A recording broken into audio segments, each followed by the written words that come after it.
DNA application के हम देखते हैं। सबसे पहला तो ये सेमी कंजर्वेटिव होता है, मिचेल्सन और स्टॉल के एक्सपेरिमेंट से हमें पता चला। प्लस टेम्पलेट डिपेंडेंट प्रोसेस होता है, हमें एक टेम्पलेट चाहिए, उसके बाद ही नए जो न्यूक्लियोटाइड आके जो है बनते हैं, उसके लिए हमें एक टेम्पलेट चाहिए डीएनए का। न्यू न्यूक्लियोटाइड स्ट्रैंड जो होते हैं वो कॉम्प्लीमेंट्री होते हैं एंड एंटी पैरेलल होते हैं टेम्पलेट स्ट्रैंड के। ठीक है, एंटी पैरेलल होते हैं। अगर 5 प्राइम टू 3 प्राइम होगा तो 3 प्राइम टू 5 प्राइम दूसरा स्ट्रैंड होगा। ठीक है, तो एक दूसरे के एंटी पैरेलल होते हैं। एंड न्यूक्लियोटाइड जो स्ट्रैंड आते हैं वो कैसे होते हैं, कॉम्प्लीमेंट्री होते हैं उसके। तो द फर्स्ट स्टेज जो होती है रेप्लिकेशन में वो होता है, सबसे पहले हमें 2 डीएनए को अलग करना होता है और पैरेंटल डीएनए मॉलिक्यूल को। फिर सेकंड स्टेज होती है हमें नया स्ट्रैंड बनाना है। तो वही है कि अगर हमारे पास ये डीएनए है, पहले हमको दोनों स्ट्रैंड अलग करने हैं, फिर यहाँ पे हमारा नया स्ट्रैंड बनेगा एंड यहाँ पे हमारा नया स्ट्रैंड बनेगा। तो इस तरीके से ये होता है।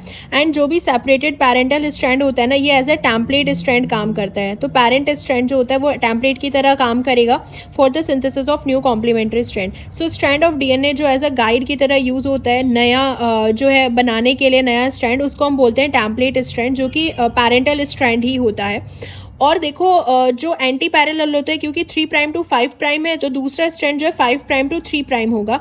एंड बेसिस जो है वो कॉम्प्लीमेंट्री होता है, यानी कि ए जो है वो किसके साथ पेयर करता है, टी के साथ 2 हाइड्रोजन बॉन्ड के साथ, एंड जी जो है वो 3 हाइड्रोजन बॉन्ड के साथ सी के साथ पेयर करेगा। तो ये इस तरीके से कॉम्प्लीमेंट्री होते हैं। एंड हर एक न्यूक्लियोटाइड के बीच में क्या कौन सा बॉन्ड होता है, फॉस्फोडाइस्टर बॉन्ड। ये आप लेक्चर सीरीज देखेंगे, I have already covered it कि फॉस्फोडाइस्टर बॉन्ड फॉर्म कैसे होता है। सो डीएनए रेप्लिकेशन जो होती है ये 5 प्राइम टू 3 प्राइम डायरेक्शन में ही होती है, हमेशा याद रखना। डीएनए रेप्लिकेशन जो है it occur in 5 prime to 3 prime direction.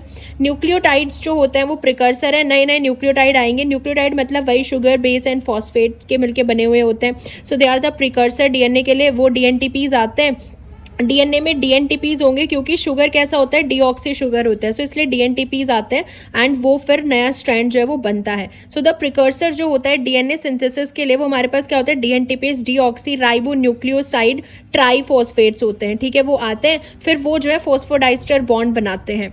तो इस तरीके से हमारे पास ये सारे डीएनटीपीज होते हैं। डीएटीपी होगा जिसमें हमारा जो बेस है वो कौन सा है, एडेनिन है।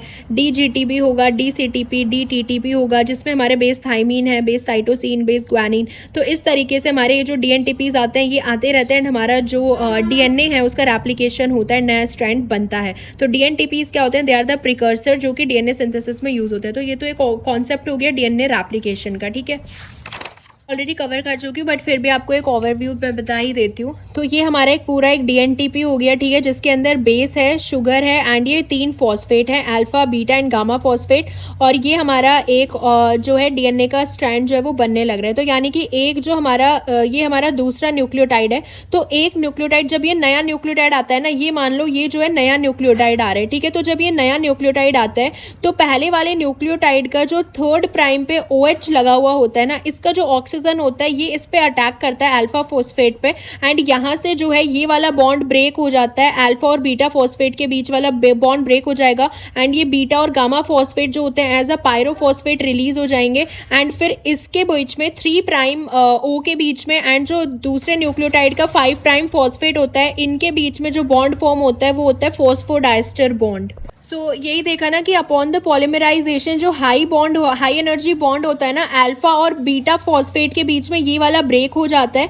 एंड ये गामा और बीटा फॉस्फेट जो है वो रिलीज हो जाते हैं। द आउटरमोस्ट 2 फॉस्फेट बीटा और गामा जो है they are release as a molecule of pyrophosphate, है ना। और फिर जो इससे जो एनर्जी रिलीज होती है ना, अल्फा और बीटा फॉस्फेट, क्योंकि हाई एनर्जी बॉन्ड होते हैं, जब ये बॉन्ड टूटता है यहाँ पे, तो ये जो बॉन्ड जब टूटता है इससे जो एनर्जी रिलीज होती है वो पॉलीमराइजेशन को डिराइव करती है, पॉलीमराइजेशन में ही हेल्प करती है। तो इसलिए फॉस्फोडाइस्टर बॉन्ड बनता है, यानी कि एक न्यूक्लियोटाइड का जो 3 प्राइम OH होता है एंड दूसरे न्यूक्लियोटाइड का जो 5 प्राइम पे जो फॉस्फेट होता है अल्फा फॉस्फेट, इनके बीच में जो बॉन्डिंग होती है ना वो होता है फॉस्फोडाइस्टर बॉन्ड। ठीक है, एंड ये सारे बॉन्ड्स मैं ऑलरेडी कवर कर चुकी हूँ। आई होप आपने पिछली सीरीज जो है वो देखी होंगी। सो एक न्यू बॉन्ड बन जाता है बिटवीन द जो इनर मोस्ट फॉस्फेट होता है हमारा अल्फा फॉस्फेट इनकमिंग न्यूक्लियोटाइड का एंड जो 3 प्राइम OH होता है प्रीवियस न्यूक्लियोटाइड का at the end of growing chain. And इसी को हम क्या बोलते हैं, फॉस्फोडाइस्टर बॉन्ड बोलते हैं। इसी तरीके से जो डीएनए की रेप्लिकेशन होती रहती है, ठीक है, तो इसलिए एक साइड पे आपको 3 प्राइम OH फ्री मिलेगा एंड दूसरे साइड पे 5 प्राइम फॉस्फेट फ्री मिलता है।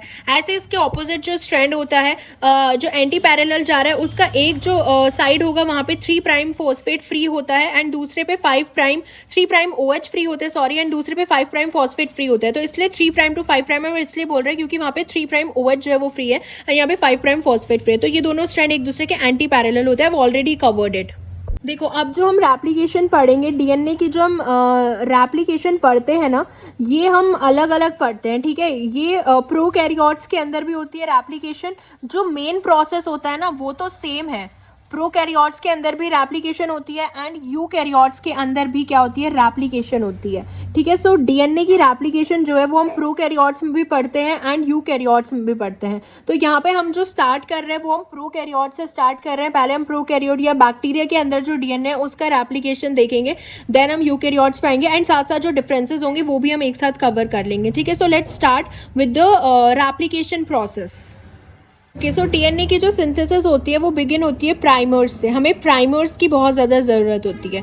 प्राइमर जो होते हैं वो आरएनए प्राइमर होते हैं जो हम इसमें यूज़ करते हैं डीएनए सिंथेसिस में। अब देखो, हम बहुत ही बेसिक से स्टार्ट कर रहे हैं। देखो, ये हमारा टेम्पलेट स्ट्रैंड है, ये हमारा क्या है, डीएनए का स्ट्रैंड है, टेम्पलेट स्ट्रैंड है, ठीक है। ये वाला पूरा क्या है, डीएनए का टेम्पलेट स्ट्रैंड है एंड यहाँ पे हमने इसके पास क्या लगा दिया, ये प्राइमर लगा दिया है। और हमेशा ना ये याद रखना कि जो प्राइमर ऐड होता है ना वो हमेशा डीएनए का जो टेम्पलेट होगा ना उसके 3 प्राइम एंड पे ऐड होता है। हमेशा जो प्राइमर होता है वो 3 प्राइम एंड पे ऐड होता है प्राइमर। सो प्राइमर जो है यहाँ 3 प्राइम एंड पे ऐड हो जाएगा प्राइमर, और ये प्राइमर का होता है 5 प्राइम एंड फिर यहाँ से जो है डीएनटीपीज न्यूक्लियोटाइड आते हैं एंड वो ऐड होते चले जाते हैं, ठीक है। तो प्राइमर की हमें ज़रूरत पड़ती है, तो प्राइमर की ज़रूरत पड़ती है तब जो है डीएनटीपीज जो है आते हैं एंड एक पूरा जो है स्ट्रैंड जो है वो नया स्ट्रैंड हमारा बनने लगता है। सो ये टेम्पलेट स्ट्रैंड होता है एंड हमेशा सिंथेसिस कौन से डायरेक्शन में हो रही है, 5 प्राइम टू कहाँ हो रही है, 3 प्राइम डायरेक्शन में। तो हमें क्या ज़रूरत है, प्राइमर की एक ज़रूरत है। ऐसे यहाँ पे देखो, ये हमारा एक डीएनए का पूरा स्ट्रैंड हो गया,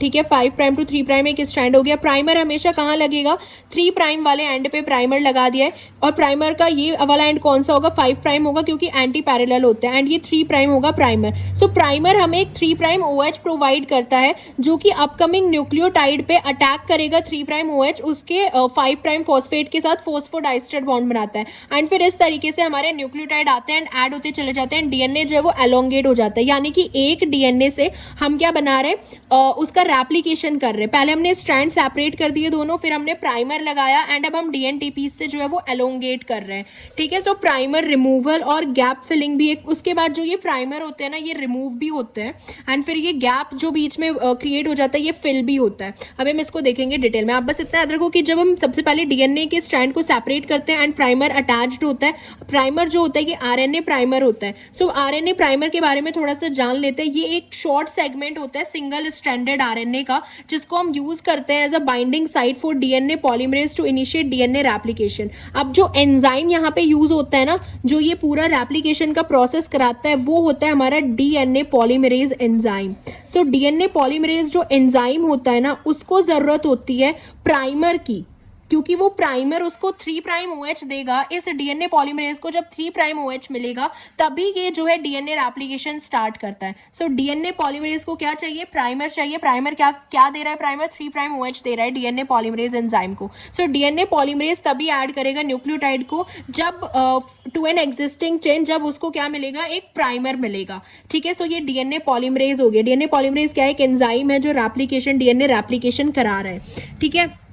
देखो, अगर आप बैक्टीरिया की बात करोगे ना, बैक्टीरिया के अंदर हमें पता है कि जो डीएनए होता है वो ऐसा होता है, सर्कुलर डीएनए होता है बैक्टीरिया के अंदर, ठीक है। एंड अगर हम, यानी कि हम यहाँ पे बात कर रहे हैं प्रोकैरियोट्स की, तो प्रोकैरियोट्स के अंदर क्या होता है, ऐसा होता है, सर्कुलर डीएनए होता है। लेकिन अगर हम यहाँ पे यूकैरियोट्स की बात करें, यूकैरियोट का जो डीएनए होता है वो तो लीनियर डीएनए होता है, ठीक है। यहाँ पे हम बात कर रहे हैं, ये हमारा क्या होता है, यूकैरियोट। सो यूकैरियोटिक डीएनए जो होता है वो कैसा होता है, लीनियर होता है एंड प्रोकैरियोट का सर्कुलर होता है। अब ऐसा तो है नहीं कि कहीं से भी स्टार्ट हो जाएगी डीएनए रेप्लिकेशन, तो इनके पास ना एक ORIC साइट होती है। दोनों में जो है ORIC ORIC साइट देखने को मिलती है जहां से हमारा जो DNA रेप्लिकेशन है वो स्टार्ट होता है। सो प्रोकैरियोट्स में जो है एक साइट होती है यहाँ पे DNA के ऊपर ही, जिसको हम बोलते हैं ORIC, यानी कि ओरिजिन ऑफ रेप्लिकेशन, जहां से रेप्लिकेशन स्टार्ट होता है। और प्रोकैरियोट्स में क्या होता है, सिर्फ एक ही ओरिजिन ऑफ रेप्लिकेशन होता है। सो प्रोकैरियोट्स कैसे होते हैं, मोनोरैप्लिकॉनिक होता है। क्या होता है, मोनोरैप्लिकॉनिक, क्योंकि इनके पास एक ही रेप्लिकेशन की साइट होती है, ओरिजिन ऑफ रेप्लिकेशन एक ही जगह होता है। लेकिन अगर हम यूकैरियोट्स की बात करें ना, यूकैरियोट्स क्या होते हैं, दे आर मल्टी रैप्लिकॉनिक होते हैं, यानी कि इनके पास जो है बहुत सारी साइट होती है। ORIC जो होती है वो अलग अलग होती है। सो ORIC ओरिजिन ऑफ रेप्लिकेशन जो है वो मल्टीपल होती है, तो इसलिए यूकैरियोट्स के DNA पे हम बोलते हैं इसको मल्टी रैप्लिकॉनिक। यूकैरियोट को क्या बोलते हैं, मल्टी रैप्लिकॉनिक, क्योंकि इसके पास क्या होते हैं, मल्टीपल ओरिजिन ऑफ रेप्लिकेशन होता है यूकैरियोट्स में। तो ये बात याद रखना कि प्रोकैरियोट्स में एक single origin of replication site होती है एंड यूकैरियोट्स में क्या होता है, मल्टी रैप्लिकॉनिक होती है। तो ये यहाँ पे भी आप देख सकते हो कि ओरिजिन ऑफ रेप्लिकेशन बैक्टीरियल के जीनोम में एक ही होता है एंड लीनियर जो यूकैरियोटिक होते हैं वो पॉली रैप्लिकॉनिक जीनोम होते हैं, क्योंकि बहुत सारी ओरिजिन ऑफ रेप्लिकेशन की साइट होती है। ये ORIC होता क्या है, सो रेप्लिकेशन बिगिन होता है एक स्पेसिफिक सीक्वेंस पे जिसको हम बोलते हैं ओरिजिन ऑफ रेप्लिकेशन। सो ये जो ORIC साइट होती है ना, ये 80 रिच सीक्वेंस होती है। यहाँ पे जो 80 होता है ना वो ज्यादा अमाउंट में होता है। सो 80 रिच सीक्वेंस होती है इन द DNA नियरली, क्योंकि 80 रिच सीक्वेंस इसलिए होते हैं क्योंकि 80 के बीच में 2 बॉन्ड होते हैं ना, हाइड्रोजन बॉन्ड, तो इजीली हम इसको ब्रेक कर सकते हैं क्योंकि लेस एनर्जी चाहिए इसको अनवाइंड करने में। इसलिए जो ORIC होती है DNA में प्रेजेंट होती है एंड DNA को हम इसलिए रैप्लिकॉन भी बोलते हैं क्योंकि इनके अंदर ओरिजिन ऑफ रेप्लिकेशन प्रेजेंट होती है। तो बस याद रखना कि ये जो बैक्टीरिया की ORIC होती है ये कितनी होती है, 80 रिच सीक्वेंस होती है एंड 200 to 260 बेस पेयर के अराउंड होती है। ये हम बैक्टीरिया की बात कर रहे हैं, यहाँ पे हम पहले प्रोकैरियोट के बारे में पढ़ रहे हैं, ठीक है। बट हम कंपेयर भी करते चल रहे हैं कि प्रोकैरियोट का जो जीनोम होता है उसमें एक ही साइट होती है, ऐसे इसमें पॉली रैप्लिकॉनिक होता है।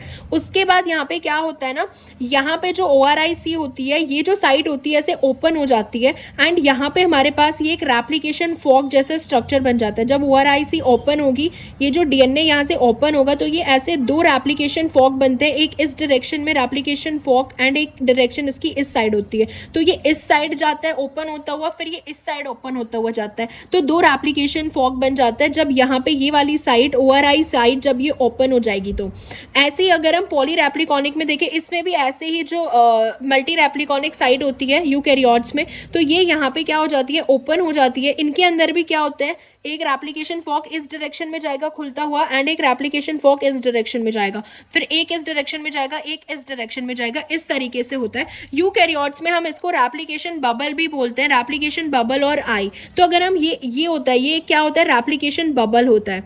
तो एक रैप्लिकेशन बबल में, एक रैप्लिकेशन बबल जो होता है ना, ये पूरा क्या है, रैप्लिकेशन बबल है। 2 रैप्लिकेशन फॉक के बीच में एक रैप्लिकेशन बबल होता है। So between 2 replication fork 1 replication bubble would be considered. तो ये क्वेश्चन भी आया था कि एक रैप्लिकेशन फॉक में जो है एक रैप्लिकेशन बबल में क्या होता है, 2 रैप्लिकेशन फॉक होते हैं। सो रैप्लिकेशन फॉक का मतलब है कि ये यहाँ से ओपन होता हुआ इस डायरेक्शन में जाएगा, यहाँ से ओपन होता हुआ इस डायरेक्शन में जाएगा। तो एक रैप्लिकेशन बबल के पास क्या हो गए, 2 रैप्लिकेशन फॉक हो गए जो दोनों डायरेक्शन में ऐसे ओपन होते हुए जाएंगे। ऐसे बैक्टीरिया में होते हैं रैप्लिकेशन फॉक जो इस तरीके से दोनों डायरेक्शन में जाते हैं, ठीक है। आई होप ये क्लियर हुआ होगा आपको। हमने देखा था कि जो बैक्टीरिया का सर्कुलर जीनोम होता है उसमें एक ओरिजिन ऑफ रेप्लिकेशन होता है जहाँ पे जो है हमारा रेप्लिकेशन स्टार्ट होता है। ये ओपन हो जाएगा, यहाँ पे ऐसे जो है रेप्लिकेशन फॉक बन जाता है एंड यहाँ पे प्राइमर ऐड होते रहते हैं, एक लीडिंग स्ट्रैंड बनता है, एक लैगिंग स्ट्रैंड बनता है, लैगिंग स्ट्रैंड बनता है एंड हमारा जो है DNA का जो है न्यूली सिंथेसाइज DNA बनता रहता है। तो ये यहाँ से स्टार्ट होता है। तो ये जो ओरिजिन ऑफ रेप्लिकेशन है ना, यहाँ पे क्या क्या प्रेजेंट होता है ये हम थोड़ा सा इसको और जूम करके देखते हैं। ओरिजिन ऑफ रेप्लिकेशन तो आप यहाँ पे समझ सकते हो, ये जो है बैक्टीरिया का ई कोलाई का क्या है, ये ओरिजिन ऑफ रेप्लिकेशन दिया हुआ है ORI। इसके अंदर क्या होता है ना, देखो इसके अंदर क्या होता है, it contain repetitive 9 base pair sequence, यानी कि एक जो है ये 9 बेस पेयर की सीक्वेंस होती है जिसको हम 9 बोलते हैं and 80 rich 13 base pair sequence. तो इसके अंदर क्या होती है, 13 बेस पेयर सीक्वेंस होती है, ये वाली क्या है, 13 बेस पेयर सीक्वेंस है एंड कुछ जो है 9 बेस पेयर सीक्वेंसेस होती है जिसको हम बोलते हैं 9 ठीक है। तो इसके पास क्या होता है, 9 होते हैं एंड 13 सीक्वेंसेस होते हैं जिसको हम 13 बोलते हैं, ठीक है। सो जो 9 मोटिफ होता है वो वो बाइंडिंग साइट होती है डीएनए ए प्रोटीन की। डीएनए ए प्रोटीन जो आता है वो 9 मर सीक्वेंस पे आके बाइंड करेगा, ठीक है। तो ये होती है 9 मर सीक्वेंस, जो ये आप देख रहे हो ना, these are the 9 mer sequence जो है ये प्रेजेंट है यहाँ पे। एंड ये हमारी क्या है, 13 मर सीक्वेंसेज हैं। और इनके सीक्वेंस का अंदर जो कंसेंसस सीक्वेंस है वो भी गिवन है कि इसके अंदर कौन सी सीक्वेंस प्रेजेंट है, वो यहाँ पे आप देख सकते हो कि ये वाली सीक्वेंस प्रेजेंट है, ठीक है। तो and is repeated 5 time at origin of replication. So ये जो 9 मर सीक्वेंसेस होती है ना, ये 5 बार रिपीट होती हैं। तो 5 जो 9 मर सीक्वेंसेस होती हैं, ठीक है, और जो 13 मर सीक्वेंसेस होती हैं वो 3 होती हैं। देखो एक तो ये हो गया 1 2 एंड 3, 3 13 मर सीक्वेंसेस होती है एंड 1 2 3 4 5। सो 9 मर सीक्वेंस 5 होती है एंड 13 मर सीक्वेंस जो है 3 होती है। ये 3 बार रिपीट होती है एंड ये 5 बार रिपीट होती है 9 mer sequence. So is the site जहाँ पे जो है DNA where melting of the DNA start during initiation. So यहाँ पे देखो डीएनए ए प्रोटीन बाइंड कहाँ पे करता है, 9 मर सीक्वेंस पे आके बाइंड करेगा। एंड जो इनिशिएशन होता है डीएनए जहाँ पे मेल्ट होना स्टार्ट होता है वो होता है 13 मर सीक्वेंस, क्योंकि जो ये 13 मर सीक्वेंसेस होती हैं ये जीटी रिच एटी रिच होती हैं। 9 मर्स जो होती हैं एंड जो ये 13 मर सीक्वेंसेस होती है ना, ये कैसी होती हैं, these are AT rich sequence, ठीक है। इसको हम एक बार नोटबुक में भी देखते हैं। Mechanism of DNA replication in prokaryotes, जो कि मोनो रेप्लिकोन होता है, एक ही ओरिजिन ऑफ रेप्लिकेशन है। हमने इसकी ORIC साइट भी देख ली कि इसके अंदर कितने होते हैं, 9 बेस पेयर जो है वो कितने होते हैं, 5 होते हैं एंड 13 बेस पेयर जो है वो 3 होते हैं, ठीक है। इसमें रोंग हो रहा है, इसमें मत देखना, ये होते हैं 1 2 एंड 3 होते हैं एंड 1 2 3 4 5 9 बेस पेयर सीक्वेंसेस होते हैं। अब देखो इनिशिएशन कैसे होता है, अब हम इसके 3 स्टेप पढ़ते हैं रेप्लिकेशन में। एक होता है इनिशिएशन, एक होता है एलोंगेशन एंड एक होता है टर्मिनेशन। तो ये हम अभी किसके पढ़ रहे हैं, प्रोकैरियोट्स के पढ़ रहे हैं। प्रोकैरियोट्स यानी बैक्टीरिया के अंदर हम देख रहे हैं, इकोलाई के अंदर हम देख रहे हैं कि डीएनए रेप्लिकेशन इनिशिएट कैसे होता है, एलोंगेट एंड टर्मिनेट कैसे होता है। तो इनिशिएशन हम देखते हैं कि इनिशिएशन कैसे होता है। देखो इनिशिएशन में क्या होगा, सबसे पहले जो डीएनए ए प्रोटीन होता है ना, वो बाइंड करेगा आगे किसके साथ, यहाँ पे ये जो हमारी कितनी होती है, 1 2 3 4 5 जो हमारी ये 9 मर सीक्वेंसेस होती है ना, 9 मर सीक्वेंस पे आके क्या करेगा, डीएनए ए प्रोटीन आके बाइंड करता है जो 9 बेस पेयर रिपीट्स है, जो 9 मर सीक्वेंसेस होती है, ये डीएनए ए प्रोटीन दिखाया हुआ है, ठीक है। So DNA A protein will come and यहाँ पे जो है 9 मर सीक्वेंस पे क्या हो जाएगा, डीएनए ए प्रोटीन बाइंड कर जाएगा। अब जैसे ही डीएनए ए प्रोटीन बाइंड करता है ना, इसमें एटीपी भी यूज करता है ये, ठीक है। तो ये जो प्रोटीन होता है यहाँ पे ये डीएनए ए प्रोटीन बाइंड करेगा यहाँ पे 9 बेस पेयर सीक्वेंस पे, ये रहा डीएनए ए प्रोटीन। सो डीएनए ए प्रोटीन बाइंडिंग क्या करती है, ये अनबाइंडिंग कराती है डीएनए ड्यूप्लेक्स की। जैसे ही डीएनए प्रोटीन यहाँ बाइंड होगा ना, तो ये जो हमारी 13 मर सीक्वेंसेस होती हैं, जो कि 3 होती हैं, 1 2 एंड 3 होती हैं ये, ठीक है, याद रखना। इसमें मैंने 3 4 बनाई हुई हैं, ये 3 13 मर सीक्वेंसेस होती हैं। ये होती है 1 होती है 1, ठीक है, 2 एंड देन 3 होती है, ये 3 होती है यहाँ पे। तो उसके बाद क्या होगा, जैसे डीएनए ए प्रोटीन आके यहाँ पे बाइंड करता है ना, तो जो 13 मर सीक्वेंसेस होती है ना, यहाँ पे अनबाइंड होना स्टार्ट हो जाता है। यानी कि डीएनए ए प्रोटीन यहाँ पे बाइंड करा, देखो, एंड जो 13 बेस पेयर वाली सीक्वेंसेस थी, ये वाली सीक्वेंसेस यहाँ पे जो है अनबाइंडिंग होना स्टार्ट होगी एंड ये ऐसे रेप्लिकेशन फॉक बन जाएगा यहाँ पे, ठीक है। ये जो है यहाँ पे क्या बन जाएगा, रेप्लिकेशन फॉक बन जाएगा। अब देखो कौन से एंजाइम का काम आता है। तो यहाँ तक आपको समझ में आया कि डीएनए ए प्रोटीन आया, 9 मर पे बाइंड करेगा, जो कि क्या करेगा, फिर 13 बेस पेयर सीक्वेंसेस पे अनबाइंडिंग होना स्टार्ट हो जाएगी। तो यहाँ का जो डीएनए वो अनबाइंड होना स्टार्ट होगा। अब क्या आता है, एक हेक्सामेरिक डीएनए बी प्रोटीन आता है, डीएनए बी प्रोटीन, जिसको हम बोलते हैं हेलिकेज, ठीक है। तो हेलिकेज को क्या बोलते हैं, प्रोकैरियोट्स में हम हेलिकेज को क्या बोलते हैं, डीएनए बी प्रोटीन बोलते हैं। ये पूरी मैं टेबल ना बाद में शेयर कर दूंगी कि किस प्रोटीन को क्या बोलते हैं। तो ये होता है हमारा डीएनए बी प्रोटीन। सो हेलिकेज जो होता है, डीएनए बी प्रोटीन जो है वो बाइंड करेगा, ये जो हमारा सिंगल स्ट्रैंडेड डीएनए है ना, यहाँ पे आके जो हेलिकेज होता है वो बाइंड कर जाता है। ये देखो हेलिकेज आ रहा है ना, और यहाँ पे हेलिकेज बाइंड करेगा। और हेलिकेज हमेशा उस वाले स्ट्रैंड पे बाइंड करता है, कौन से स्ट्रैंड पे, लैगिंग स्ट्रैंड पे बाइंड करता है हेलिकेज हमेशा। ये जो है हेक्सामेरिक होता है, हेलिकेज कहाँ बाइंड करेगा, देखो ये जो रेप्लिकेशन फॉक हमने देखा है ना, जो रेप्लिकेशन फॉक बनता है, अब इसके अंदर जो है रेप्लिकेशन फॉक किस डायरेक्शन में जा रहा है ना, उस पर डिपेंड करता है कि ये लैगिंग स्ट्रैंड होगा कि लीडिंग स्ट्रैंड होगा। वो हम ऑलरेडी डिस्कस, अभी मैंने पहले बताया ना, लैगिंग और लीडिंग स्ट्रैंड। सो हेलिकेज हमेशा कहाँ के बाइंड करता है, लैगिंग स्ट्रैंड पे बाइंड करेगा। तो अब तक आपको समझ में आएगा कि कैसे हुआ रेप्लिकेशन। सबसे पहले डीएनए ए प्रोटीन आया, 9 मर पे बाइंड किया, 13 बेस पेयर सीक्वेंसेस जो 3 होती हैं ये अनबाइंड हुई यहाँ पे। उसके बाद हमारा डीएनए बी प्रोटीन आया, जो हेलिकेज हम बोलते हैं, हेक्सामेरिक होता है ये, और ये आके सिंगल स्ट्रैंडेड डीएनए पे बाइंड करेगा हेलिकेज। देखो ये जो डीएनए ए प्रोटीन यहाँ पे आ रहा है ना, डीएनए ए प्रोटीन के पास जो है ना 2 बाइंडिंग डोमेन होते हैं। इसके पास क्या होते हैं, 2 डीएनए बाइंडिंग डोमेन होते हैं। इसके पास क्या होते हैं, 2 डीएनए बाइंडिंग डोमेन। ये बात याद रखना है, 2 डीएनए बाइंडिंग डोमेन होते हैं किसके पास, डीएनए ए प्रोटीन के साथ। तो एक जो इसका डीएनए बाइंडिंग डोमेन होता है वो एक तो 9 सीक्वेंस से बाइंड करता है, एंड एक जो इसका डोमेन होता है ना वो 13 सीक्वेंसेस से बाइंड करता है। तो यहाँ पे मतलब एक तो यहाँ पे बाइंड करेगा 9 सीक्वेंसेस से, और ये एटीपी भी इसके साथ होता है, ठीक है, एटीपी के साथ ये आता है। It is associated with ATP. DNA A protein जो है एटीपी के साथ एसोसिएट होता है, एंड इसके पास जो है 2 डीएनए बाइंडिंग डोमेन होते हैं। एक जो है यहाँ पे 9 सीक्वेंस पे बाइंड करता है, एंड एक जो इसका डीएनए बाइंडिंग डोमेन होता है ना वो 13 सीक्वेंस पे बाइंड करता है। तो इसके पास डीएनए ए प्रोटीन के पास जो येलो में है ये डीएनए ए प्रोटीन, 2 डीएनए बाइंडिंग डोमेन होते हैं। एक 9 पे बाइंड करता है एंड एक जो है 13 पे बाइंड करेगा। फिर 13 पे क्या होगा, यहाँ पे जो है जो इसकी बॉन्डिंग होगी वो ब्रेक हो जाएगी, यहाँ पे मेल्ट हो जाएगा डीएनए, एंड हमारा ये ओपन कॉम्प्लेक्स बन जाता है यहाँ पे। सो ऐसे हमारा ये जो है यहाँ पे ओपन कॉम्प्लेक्स बन जाता है। तो ये इनिशिएट कौन करता है, डीएनए ए प्रोटीन करता है, ठीक है। तो ये होता है डीएनए ए प्रोटीन जिसके पास 2 बाइंडिंग डोमेन होते हैं, एक 9 सीक्वेंस से बाइंड करता है एंड एक 13 सीक्वेंस से बाइंड करता है। तो इसकी जो है यहाँ पे अनबाइंडिंग करा देता है ये डीएनए प्रोटीन। याद रखना है इसके पास 2 डीएनए बाइंडिंग डोमेन होते हैं, ठीक है। डीएनए बी प्रोटीन होता है ना हेलिकेज, और जो हेलिकेज को लॉर्ड कराता है ना एक और प्रोटीन यहाँ पे होता है डीएनए सी प्रोटीन। सो डीएनए सी प्रोटीन जो होता है ना ये हेलिकेज को लॉर्ड कराता है यहाँ पे।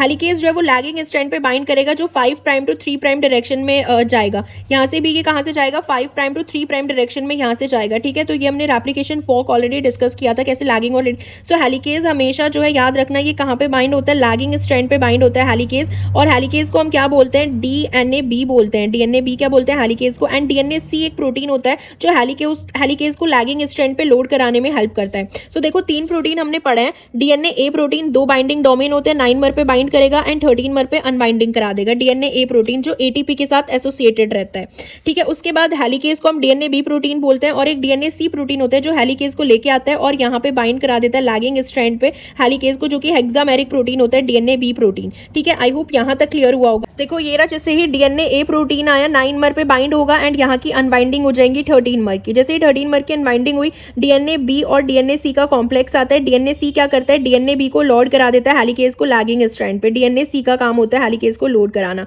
ठीक है। तो ये क्लियर हुआ होगा इस डायग्राम से, ठीक है। डीएनए ए आया 9 पे बाइंड किया।